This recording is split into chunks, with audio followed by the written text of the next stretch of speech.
The cell itself's membrane is still at negative 90 when those, when that first sodium channel is sprung from the previous calcium. But because it's sprung immediately, the cell goes from its negative 90 right up past threshold and all the way to its peak immediately. And it's not just So one it's- calcium going across that space, it's like, No, it's flooded with calcium. so there's calcium hitting all the sodium That's channels correct. all at once. That's So they're correct. all opening up everywhere. That is correct. So were you saying that from here down is calcium? No, No. That's what I'm not saying that calcium is in any part related to that contractile cell. I'm saying that calcium is entering that cell to cause a depolarization Through the gap junction? through the gap junction. I'm confused. And the only,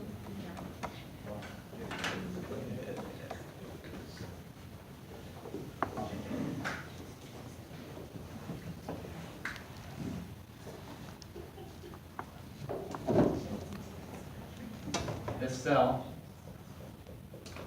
has, these are all sodium channels. Yes, this is a contractile cell. Contractile cell, that's an autoarythmic cell. Good? All of these sodium channels are ready to depolarize at negative 60. Negative 90 is what this cell is right now in terms of its potential. Yes? Yeah. We all good so far? This cell has IF channels that's leaking in sodium and potassium out. Yes? Yes. At some point in time, enough sodium will finally leak in that eventually you will open L-type calcium channels, and calcium is going to flood this cell, causing this cell to depolarize with massive amounts of calcium. Yes? Yes.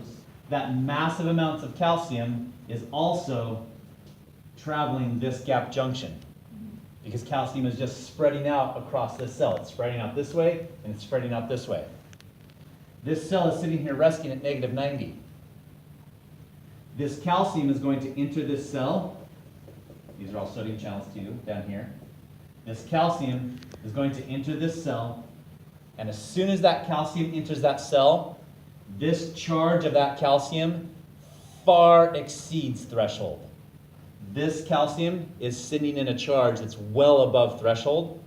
So this cell goes from rest to not rest just like that because of that calcium. Why is that not part of that?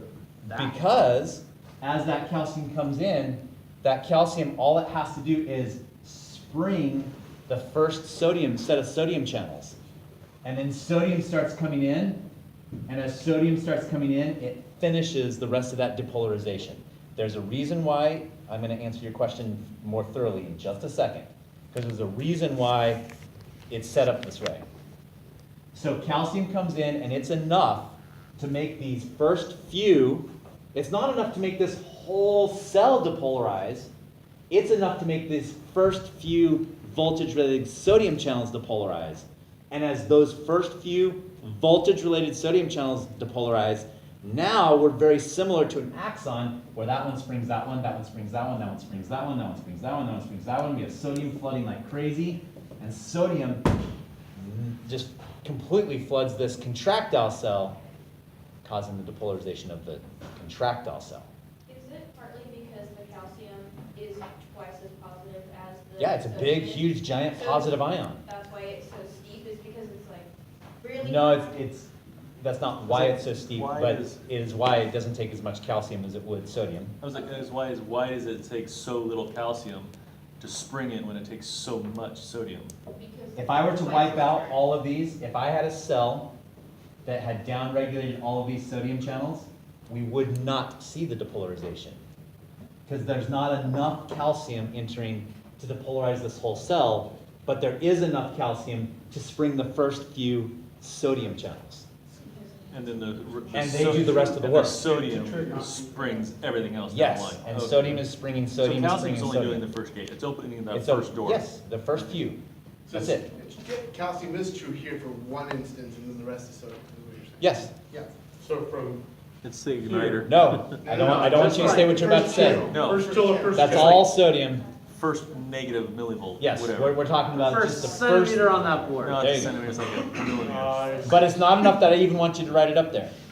Because I don't want you thinking that calcium is depolarizing the contractile cell. It is sodium that is depolarizing that contractile cell. If we eliminate sodium from our body, if we are hyponatremic, we will have difficulty with heart muscle contraction because the heart muscle would not be able to finish its depolarization. Yes? Yes. The heart needs both calcium and sodium. So would you still have the pacemaker like on track? It's just the heart that Yeah. would be contracting. So in hyponatremia, you'd have difficulty with contraction, yet our You'd also have- autoarythmic you'd cells also would have not. slowed.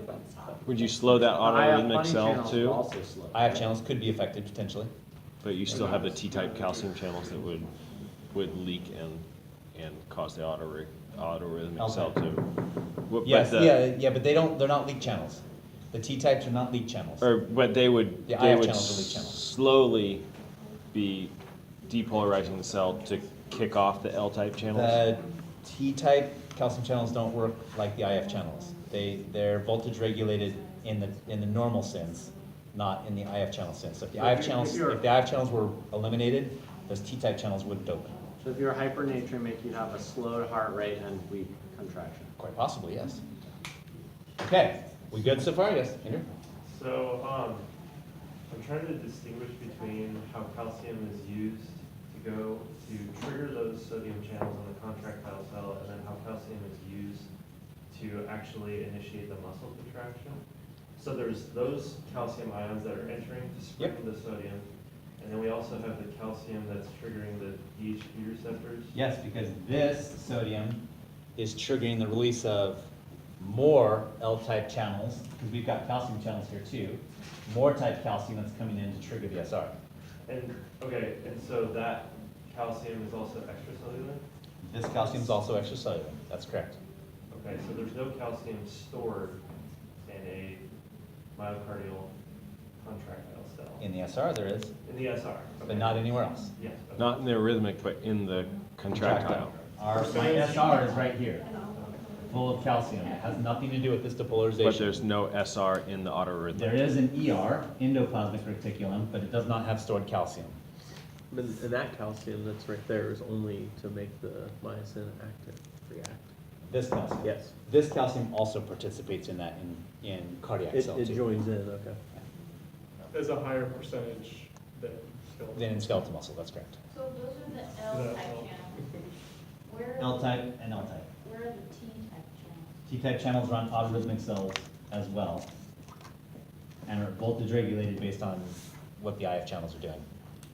And it's just to help the drift continue to go a little bit faster. So does it happen at the same time, before, or after? It is happening after IF channels open and before L-type channels open. Oh, okay, so it's T and then L. Yes. Good so far?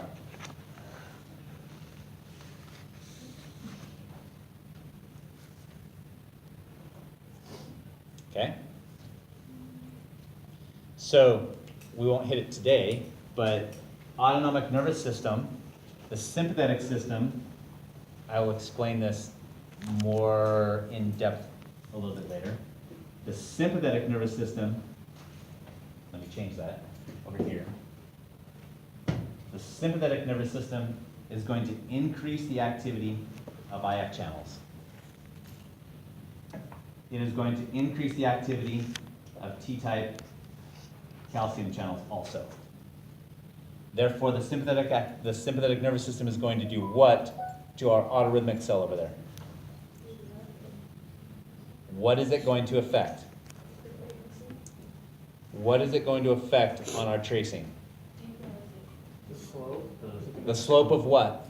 The funny cells. Before threshold. That's right. The slope before threshold is going to get steeper. Because the slope before threshold is going to get steeper, then as it's coming back down, the slope is steeper, so therefore what will happen to frequency? Fire more frequent. It'll fire more frequently. The parasympathetic nervous system is going to decrease IF channel activation. It's going to decrease IF channel activation. This is mediated by beta 1 receptors. This is mediated by muscarinic receptors. And G protein? Okay? Both of them are G protein coupled receptors. Okay. Calcium channel blockers like verapamil affect that channel and that channel, the L-type calcium channels. Are there any that affect the T-type? There are some drugs that affect all calcium channels. We don't really target T-type channels very often because we're targeting this L-type because of what they do to the heart to reduce blood pressure and heart rate. We good so far?